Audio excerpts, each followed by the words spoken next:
रूस और यूक्रेन में लगभग 4 साल से जंग चल रही है। हालात बद से बदतर होते जा रहे हैं। ऐसे में पूरी दुनिया में चिंता है कि आखिर ये जंग कब खत्म होगी। इन चिंताओं के बीच अलास्का में अमेरिका के राष्ट्रपति डोनाल्ड ट्रंप और रूस के राष्ट्रपति व्लादिमीर पुतिन की मुलाकात हुई। सबकी निगाहें इन दोनों नेताओं की बैठक पर रही। ये बैठक लगभग 3 घंटे तक चली, जिसके बाद जंग खत्म करने को लेकर कई अहम मुद्दे सामने आए हैं।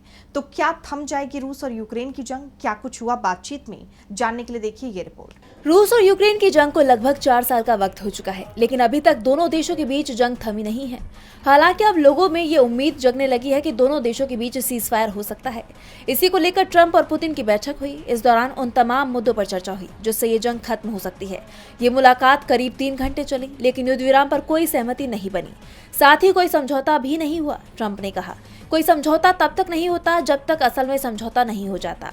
ट्रंप ने पुतिन को धन्यवाद देकर अपनी बात खत्म की और कहा कि हम आपसे बहुत जल्द बात करेंगे और शायद आपसे फिर बहुत जल्द मिलेंगे।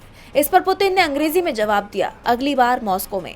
पुतिन के इस बयान से साफ हो गया कि वो इस संघर्ष को खत्म करना चाहते हैं। पुतिन ने युद्ध को एक त्रासदी बताया और कहा कि यूक्रेन में चल रहे संघर्ष को खत्म करने में रूस ईमानदारी से रुचि रखता है, लेकिन किसी टिकाऊ समझौते के लिए पहले इस संघर्ष के मूल कारणों को खत्म करना होगा।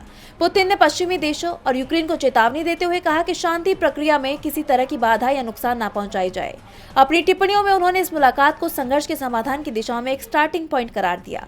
बातचीत के दौरान दोनों नेताओं के साथ दो सलाहकार भी मौजूद रहे। अमेरिका की तरफ से विदेश मंत्री मार्को रूबियो और विशेष दूत स्टीव विटकॉफ शामिल थे, जबकि रूस की तरफ से विदेश मंत्री सर्गेई लावरोव और विदेश नीति सलाहकार यूरी उशाकोव भी मौजूद रहे।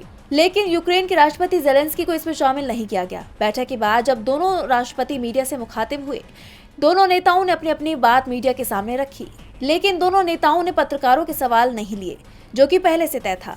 अब जब ट्रंप और पुतिन की मुलाकात हो गई है, सीज फायर को लेकर दोनों के बीच चर्चा हो गई है, तो अब ट्रंप नाटो के सदस्य देशों और यूक्रेन के राष्ट्रपति जेलेंस्की से बात कर सकते हैं, क्योंकि कुछ मुद्दे अनसुलझे हैं। इसके बारे में वो नाटो और जेलेंस्की से बात करेंगे। डीबी लाइव ग्लोबल की रिपोर्ट।